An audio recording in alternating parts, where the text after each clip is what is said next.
con esta sintonía nos adentramos, como siempre, en estas curiosidades del mundo antiguo que nos trae Ignacio Monzón. Ignacio, muy buenas noches de nuevo. Pues muy buenas noches, Bruno. Encantado de estar otra semana más con vosotros y todas las que hagan falta. La semana pasada descubríamos contigo cómo la gran urbe de la antigüedad, Roma, una ciudad que en ocasiones llegó a ser casi tan grande como Madrid, que en la época, una de sus épocas de esplendor, alcanzó ese 1 millón de habitantes. Fue después cuando tuvo esos 4 millones de habitantes, es decir, hablamos de ciudades enormes hace 1500 o 2000 años, que ya tenían edificios de apartamentos de varios pisos de altura, que tenían que subir en esos ascensores, un tanto problemáticos, no tan cómodos como los actuales, o al menos no tan cómodos como los de algunas viviendas, porque algunos se los traen. Y descubrimos contigo que los problemas inmobiliarios ya existían entonces, como los seguimos viviendo ahora. Durante toda la semana, una vez más, y llevamos tropecientas mil, se sigue hablando de la crisis inmobiliaria. Nos contaba la semana pasada cómo los edificios eran ya muy parecidos a los que tenemos en la actualidad, y cómo las diferentes clases sociales se ubicaban en distintos tipos de pisos, pero que existían las crack inmobiliarios como los que estamos viviendo en estos momentos. Claro, es que estaban jugando con fuego. Uh-huh. La ventaja con la que contaban era que la ciudad de Roma, por muy grande que fuese, nunca era lo suficientemente grande.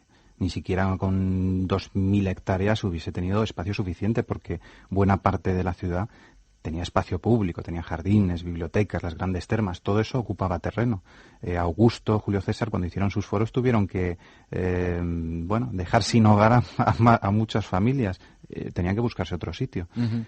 Entonces, sí, se habla de que en el año 33, en época del emperador Tiberio, hubo un crack, porque se practicaba muchísimo la usura. Los senadores eran los principales usureros. Entonces se practicaba la usura. Sí. Además, los políticos, estamos hablando de los políticos, que eran algunos de los principales usureros. No sé si habrá cambiado o no, espero que sí.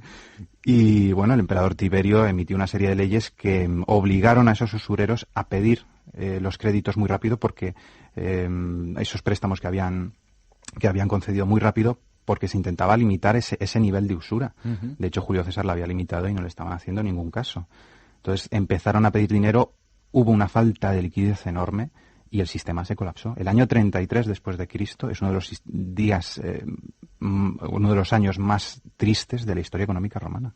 Dentro de 25 años se cumplirán 2000 de ese crack inmobiliario en Roma. Parece que nos estamos adelantando a la celebración del segundo milenio. Sí, tristemente. De esa situación. Hoy lo que analizamos, después de haber examinado esas crisis inmobiliarias en el mundo romano, es la metrosexualidad en aquella época. Un término que desde hace 4 o 5 años que está muy de moda, que habla del interés por la estética, ya no solo de las mujeres, que ha sido lo tradicional, sino de los hombres, ¿no? Y yo me imagino a los hombres de la antigua Roma, ahora que se han puesto tan de moda los spas, los balnearios, que eso ya existía entonces. Uno acude o los ve y descubre que eso, que tampoco hemos inventado absolutamente nada. Normalmente cuando uno estudia las termas, lo que piensa eminentemente es su función higiénica. La gente va ahí a lavarse, porque el baño, que también existía en época romana, de hecho tenían agua corriente. Esa tecnología es incluso anterior a Roma, ya lo tenían los fenicios. Era muy cara. La mayor parte de la gente tenía que ir a las termas, que eran gratis o muy baratas. Pero es que las termas, sobre todo las termas imperiales, se construían como centros, una especie de gimnasios y también balnearios. Uno podía recibir masajes gratis. Caray. Y hacer ejercicio. Había pesas de plomo, pesas de piedra. Juvenal creo que vivía en una casa justo pegada a una pequeña terma y se quejaba del ruido que hacían los musculitos, porque ya había musculitos. Sí. Bueno, por lo menos cuando vemos esas esculturas de la época romana, los cuerpos, son de personas formadas físicamente, desde luego. Es que será el ideal venido de Grecia. Claro. El ideal antiguo republicano era el de la vejez. Uno puede ver la primera generación de retratos escultóricos de Mérida y no son más que viejos, calvos y desdentados. Y eso, sin embargo, se ve con mucha dignidad. Después no, ya gusta pues tener pelo, ser joven, es decir, tener muy pocas arrugas, aunque se vea que uno ya es mayor, tener un rostro idealizado y, por supuesto, un cuerpo escultural y depilado, además, depilado. O sea, es decir, que los hombres de entonces ya cuidaban su estética y supongo que utilizaban determinados productos naturales para, bueno, pues para mejorar, por ejemplo, el tono del color de la piel. Sí, esto se conoce pues desde época de los egipcios, desde los sumerios y probablemente sea incluso prehistórico. Hasta el siglo XX, hasta principios del siglo XX, no era considerado muy bueno que la mujer tuviese un tono moreno de piel, tampoco el hombre, pero sobre todo la mujer, porque eso indicaba que salía mucho de casa. Era casi como decir, es una casquivana. Claro, la mujer que trabajaba, que salía, que era una curranta, ¿no? Y eso era lo malo. Claro, que trabaje es malo, que no trabaje y salga, pues es aún peor. Entonces, la mujer, como se solía decir, en casa y con la pata quebrada. Uno puede ver las pinturas de Nosos, las pinturas egipcias, y la mujer siempre tiene un tono más claro que el hombre. Por eso, porque el hombre puede salir a la calle, de hecho debe salir a la calle, la función del hombre es pública, y la mujer tiene que estar en casa. Entonces usaban óxido de plomo.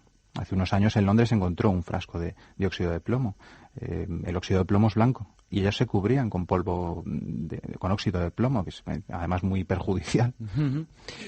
Yo no sé si Michael Jackson por lo visto no descubrió tampoco absolutamente nada, porque ha sido una tendencia lo de aclarar la piel, pero sí es cierto, por ejemplo, cuando revisamos la historia del turismo, y no nos tenemos que remontar a tanto tiempo atrás, cuando comenzó a irse a las playas y vemos esos bañadores que cubrían a los bañistas de tobillos a cabeza, la intención era no ponerse moreno. Exacto, entonces era lo malo y lo feo, ¿no? Sí, y luego a principios del siglo XX, pues no sé si fue de hecho por algún monarca español que se puso de moda los baños de sol, porque se decía, ya lo decía además Hipócrates, que era muy bueno. De hecho sintetizamos, creo que no sé si es la vitamina D, a través de la energía solar. Curiosamente en Roma hemos encontrado incluso bikinis. Bikinis. Y algún mosaico donde aparecen mujeres con sus bikinis. ¿Y qué hacían los hombres y las mujeres con el vello corporal en aquella época? Las mujeres, estaba muy claro, al principio en la época republicana, digamos, no se cuidaban tanto, pero con el tiempo sí empezaron a depilarse. Hemos encontrado bastantes pinzas de depilar, pinzas depilatorias. Era un trabajo que hacían los esclavos. Es decir, la señora se tumbaba tranquilamente y podía estar ahí 15 minutos que 2 horas. Y era la esclava o el esclavo el que le iba quitando eso. Suetonio creo que comenta que el emperador Augusto, cuando era todavía joven, se depilaba calentando cáscaras de nuez para chamuscarse los pelos. Y el mismo Julio César tenía un supuesto esclavo, regalo del rey de Bitinia, que le iba depilando con unas pincitas. Y el propio Julio César, cuando vemos las imágenes, las esculturas, las diferentes representaciones de él, parece que ha cogido con la mano y se ha echado el pelo para adelante. Eso claro. También tenía una intencionalidad estética, ¿no? Sí, digamos que el peinado de algunos políticos, el peinado Anasagasti que llaman algunos, ¿no? Ese tiene copyright. Suetonio comenta que los mismos soldados que supuestamente respetaban a César se burlaban de él por su calvicie. Es decir, ya está cambiando un poquito la estética. Y él se tenía que echar el pelo hacia adelante. Era muy cuco el hombre, muy celoso de los demás. Y como nos decías, mucha de esta metrosexualidad de entonces tiene su origen en Atenas, en el mundo griego, ¿no? Sí. Para los romanos, sobre todo para los romanos republicanos, los griegos pues sí eran muy listos, pero eran muy nenazas, por así decirlo, porque se dejaban el pelo largo, se lo rizaban y se lo cuidaban, la barba también se la rizaba. Adriano, el emperador Adriano, se rizaba, se tenía sus ricitos hechos por sus esclavos todos los días. Se cuidaban mucho, se daban aceites. El perfume, de hecho, no era como lo conocemos hoy día, que es un agua.